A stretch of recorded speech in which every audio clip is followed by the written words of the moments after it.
The Joe Rogan Experience. Let's break down how that works. Okay. So, first of all, what are the numbers? What's the number of homeless people in Los Angeles currently? Because Los Angeles is the big problem. If you'll be the governor, you're going to have to deal with, obviously, San Francisco is the other big problem. San Diego, much less so, right? I'll tell you the official numbers, but they're wrong because they're 2.5 years old, and they were probably undercounts in the year 2020. But it's in L.A. County, 60,000 homeless. In L.A. City, 44,000. All of California, 116,000 unsheltered, meaning outside in tents. 160,000 total, meaning unsheltered and in shelters. How is it 100,000 in Los Angeles County and Los Angeles City, but in only another 16,000 in the rest of the state? No, 60,000 in L.A. County. Right, but you said 40,000 in L.A. proper. Oh, yeah, sorry, but that's the 60,000 includes the 44,000. Oh, okay. And San Francisco has somewhere between, I would say, officially it has 8,000 total homeless, but I think it's much more likely to be 10 to 12,000 total homeless, of whom I would say around 6 to 8 are unsheltered. Now, during a year, at least 20 to 25,000 unsheltered homeless pass through the city. So you get a lot of So do you consider that people without tents? Are they unsheltered? No. The people in the tents are considered unsheltered homeless. Oh, okay. So these are the sheltered. The only people considered sheltered are people in official shelters. I see. Yeah. So roughly speaking, you're talking about somewhere in the neighborhood of 200,000 people in the state. It could be that many.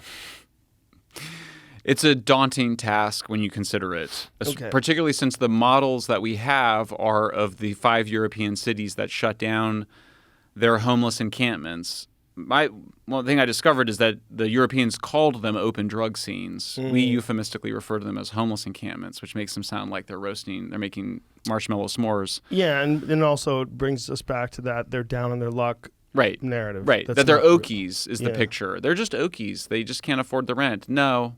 They're not there. Okies?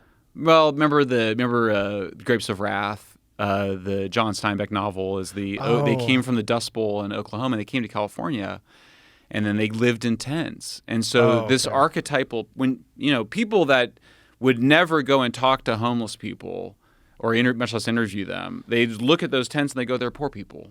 That's like how the mentality works, as opposed to like, no, they became addicted to hard drugs. They stopped working. They overstayed their welcome with friends and family.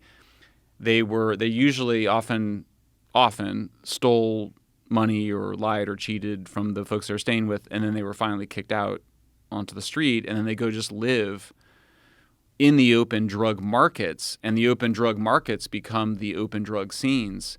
One of the characters in San Francisco, he was like, when we were walking through the Tenderloin, which is like the Skid Row of San Francisco, he goes, "Yeah, that's the doorwell I used to sleep in because I didn't want to walk 5 blocks away to the shelter. I wanted to be right where the drug dealers were." So part of it is that you see the other thing is that like the people often in the open drug scene might not be homeless in the sense that they might actually have places to stay, but what you'll see when you watch the open drug scenes is that people will come on their bikes or they'll walk there, they'll buy the drugs from the dealers, and they'll use them right there. They're in such a hurry to get their fix, they'll buy the fentanyl and meth, and they'll just sit right there, and then over a period of time, they're just there all the time with their little foil and lighting the meth and fentanyl and smoking it, and they just become catatonic. So we have these numbers. Let's just, whatever the number is in L.A., 100,000. Let's say 100,000. Let's start with L.A. What is available in terms of shelter, and do you make new buildings? Do you buy buildings? Yes. Both. Yep. And it's not clear that I'm not sure yet. We have a working group on this, and so we're looking at this. It's not clear where you start. One argument is that you start where you have the strongest local political support. So there is a mayoral election in LA. We'll see what happens. But for example, let's say the Sacramento mayor is like, "Michael, we love your whole agenda. Let's start in Sacramento." So because what I feel very strongly about is that success breeds success. So we want to start somewhere where we get some good outcomes, where we see a big difference in a pretty short period of time, by which I mean months, not years, that it's humane, that we are using our emergency powers the least amount necessary because we want to protect human rights and individual rights, which are now being violated. We want to protect those rights. We want to limit the powers that the governor has, because the governor has absolutely extraordinary powers in disaster situations, which is what this is. You get success. Now, you get people into shelter, you get people into rehabs, you get some people into psych hospitals. You might actually get people to go back home to Kentucky or Colorado or wherever they came from. But I think it's also fair to assume that some amount of those so-called unsheltered homeless addicts and mentally ill people will go somewhere else in the state where they're not being required to stay in the shelters. Because, of course, you've got to enforce the no camping. You got to enforce the camping ban. Otherwise, you destroy your cities, which are being destroyed now, and people are not getting the help they need. So one vision is that you would start where you have the strongest local support. Another vision is that you start in a smaller town. Another vision is that you start where it's hardest, which is L.A. I would say start in L.A. just because it's too far gone, and it needs to be cleaned up as quickly as possible. And some headway needs to be done because it's just going to keep growing. Have you paid attention to what happened in Austin? Yes. Austin's been pretty interesting. Yeah. Because the mayor, who I had on the podcast, he really clearly stated that this is his goal. He said, I want to clean this up before I leave office. And if I don't do that, I'll consider my tenure a failure. Good. And he did a lot. He's reversed himself because there was a ballot initiative passed that banned camping. Mm-hmm. He was the one that allowed public camping, right? Yes. And then there was a ballot initiative that passed that banned it. Now, my understanding is that a lot of unsheltered homeless have moved into the woods, have moved into other parts of Austin. I haven't tracked it closely. But, I mean, at the end of the day... They've done a lot to put people into shelters. That's great. But the thing is, if you don't kidnap them, it's very difficult. I mean, I'm not saying you should kidnap people. But I'm saying if you don't physically force them into doing something, these people... I mean, by nature, that like the type of person that's willing to live on a tent on Cesar Chavez... Like that's a radical mindset. Sorry to use the word radical again, but they've disintegrated. Yeah, I mean you've gone that far. They've lost their exactly. You're setting up a lawn chair on a major street, right, in front of this tent that you live in, and you're drinking water out of an old milk jug that you bought or got somewhere. It's crazy. It's not okay. The whole thing is crazy, and they've done a great job in Austin of cleaning it up. But one of the things that the mayor said when I talked to him about it, he said, we can clean up 3,000 people. We can do that. He goes, but if it gets to where Los Angeles is, that's untenable. It's unmanageable. That's what his thought was. Yeah. He felt like it was so far gone that no one had the resources to gather up all those people and get them off the streets. And like that's not true. Well, okay, like Skid Row. Yeah. That would be where you would start. You want to start at Skid Row. I don't know that we'll start there. That's what I'm saying. See what I'm saying? Like, that's such a giant we'll get problem. there. Well, yeah, I mean, the other issue is that, and let me just address this other issue which you raised, which I think is an important issue, which is like, let's say we do a really good job and we get addicts and mentally ill people more of them coming to California, and then we're shouldering the burden for the entire country.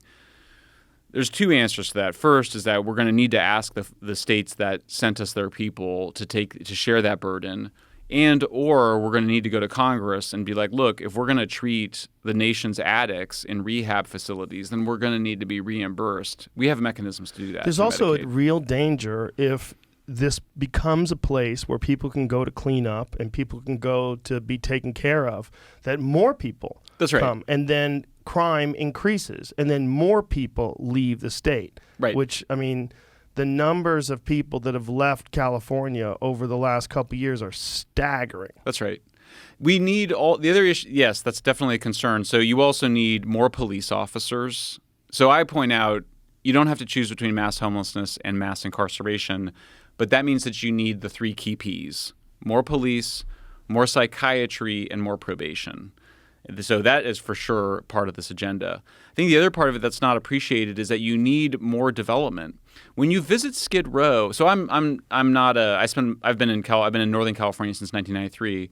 When I went to Skid Row, I was like, this neighborhood is awesome. I mean, if you ignore the complete human depravity and tragedy on the grounds. Real estate? Yeah, you look around the buildings and like it's sunny and it's near the highways and you're like, this is an incredible neighborhood. It needs to be redeveloped. You need to have a much broader mix of people in there. They tried to do that for a while, right? I mean, it's to some extent it's happening, but it needs to happen much more significantly, which means that we need to expedite and cut the red tape and get those buildings redeveloped and get people in there.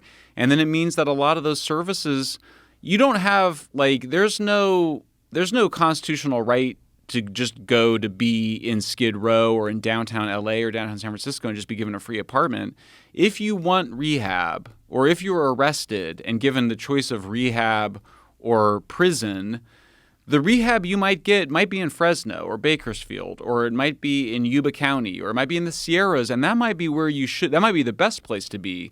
90-day rehab facility, or 120 days where you're then on a fire crew. I mean, for heaven's sake, we need many more people working on preparing forests and to prevent fires, for example, is one of the many things that we need to do in California. Cleaning up absolutely. Deadwood. Yeah. Prescribed burns. That's like manual, hard labor.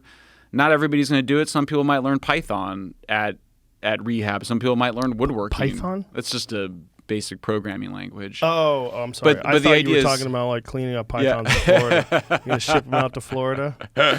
Maybe that too. This can be, one of the revolutions that we have not taken advantage either in schooling or in mental health care or rehab is personalization. Everybody's different. There's some people that would be great on a fire crew, working on Cal Fire. Other people, could be helping other people to get into recovery.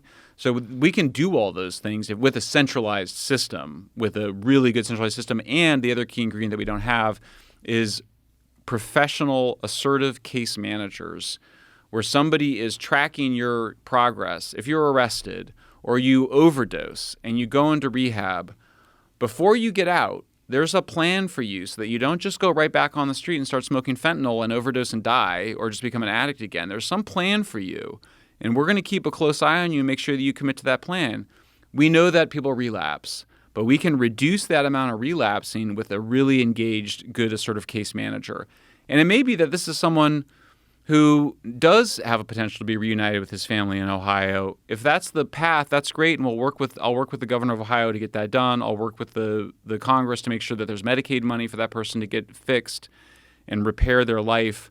But right now, there is nothing like that, and that's what CalPsych would do. So in the emergency response, I give myself 2 years before we go back to voters. I'm going to as soon as we come into office, day one, I'm going to go to the legislature and be like, here's my legislation for shelter first. That's the first thing. Shelter first, treatment first, housing earned. You don't have an entitlement to your own apartment in L.A. You don't just get to go to L.A. and be like, hey, I'm a homeless drug addict, give me my own apartment. It doesn't work. It's not ethical. It's not fair. And okay, it's but if they do go there and then they don't work, they're just going to be homeless. If you can't, so we're going to enforce a statewide camping ban. So where do you start? Venice? That's a good eyesore. Right? Right? give me. I've got a little bit of time to figure out where we start, and some of it will depend on politics. Have you run numbers with anybody?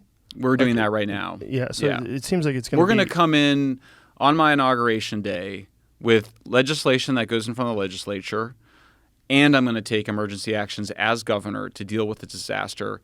We can get FEMA shelters set up, triage tents. We can get the National Guard involved if we need to in a strictly civilian capacity. How many people do you need in terms of counselors, police officers, law enforcement, just to handle the homeless problem? It seems like you need a team. Oh, it's a huge – it's a great question. That's in many ways – there's sort of the institutional arrangement. There's where do you start geographically. There's how do you do the legal side. I assume we'll just be sued by ACLU. That's fine. We'll go to court over what we're doing. That's fine. And then there's workforce. And in some ways, the workforce is the most important thing. We're losing – both LA and San Francisco are short 500 police officers at this point.